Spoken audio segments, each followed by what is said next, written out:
beautiful little boy he is. I have high hopes for him and his mother.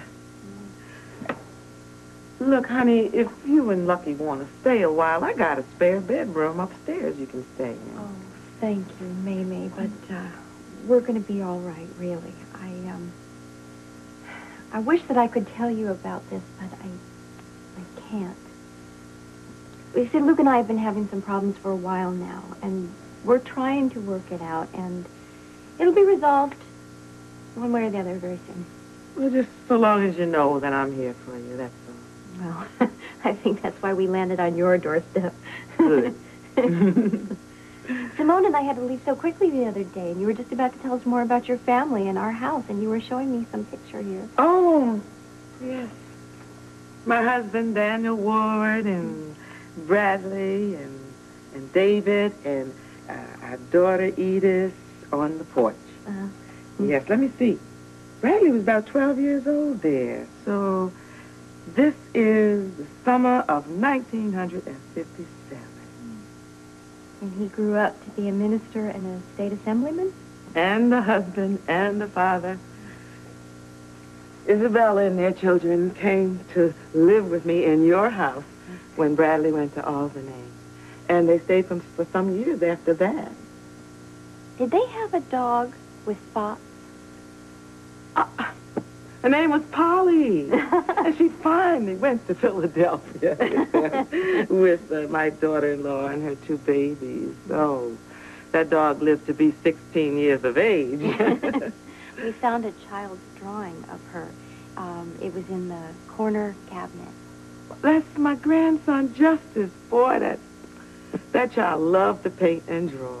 Where is he now? Well, he's in Philadelphia practicing law and comes up to see me a couple of times a year. And, girl, I have grandchildren all over the place. You must feel so fortunate. Yes, I do. Yes, I do. May I ask how your son Bradley died? I really can't answer that. I can't answer that because I truly don't know. He just disappeared. What? Bradley came down from Albany late June. And Isabel and the babies had gone to Philadelphia to stay with her mother. And he was planning to drive down on the 4th of July. So he came to see me. We sat on the porch. We talked through the night. Then he walked down the steps into the soft June mist.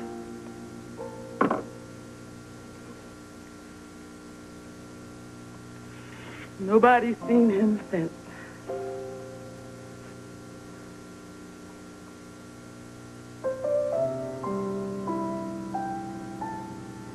You know, Luke is the key to this thing.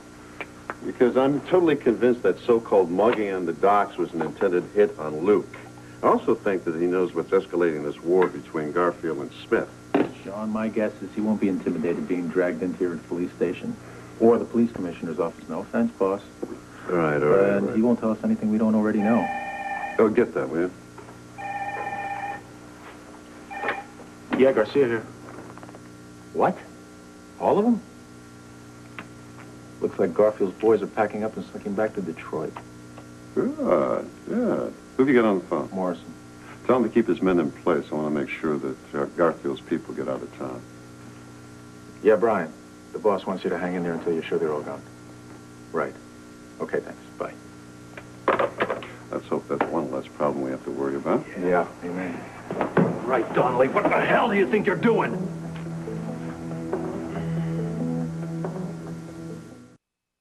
What's the matter with you? If you want to keep me safe, you don't parade me through the streets of town in a marked police car. Shut up. You two can go. Sir, thanks for the lift. And thank you for the ride. You're not going anywhere, not until you tell me what you know about Frank Smith. That's easy. Nothing. Oh, really? Then why is it wherever you go these days, dead people turn up? Luck. I don't think so. You have no right to hold me, I Commissioner. have every right in the world to hold you for questioning up to 24 hours, and you know it. Fine. You questioned, I answered. Not sufficiently enough for me. You're under suspicion for associating with Frank Smith's organization. Under suspicion. That means you got no proof. And you ought to know by now that if I knew anything, I wouldn't tell you. Now, just how thick is your skull these days? I'm trying to help you. Well, then let me get out of here and get to somewhere where I can take care of my family. You know where they are? Yeah, I know where they are. I know where I'm supposed to be, and it ain't here. Then I really don't understand why you would put them in jeopardy just to feed your inflated ego. You need help, and you need protection. No! The last time, no. This discussion is history. Get out of the way. You got to talk to the man. You want to arrest me, arrest me. Otherwise, let me go. If anything happens to my wife or kid, because I'm here in your protective custody, I'm holding you personally responsible. Is that a threat? You ought to know me better than that by now, Sean. Hey, look, you can blame me, you can blame Garcia, you can blame Mickey Mouse. Doesn't matter. Because if your family is in danger, as you say, you're the only one responsible. You are the only one to blame and no one else. Let him go. No tails. What do you think of it? Oh, by the way, Luke, smarten up. Because I really don't think you know what you're doing.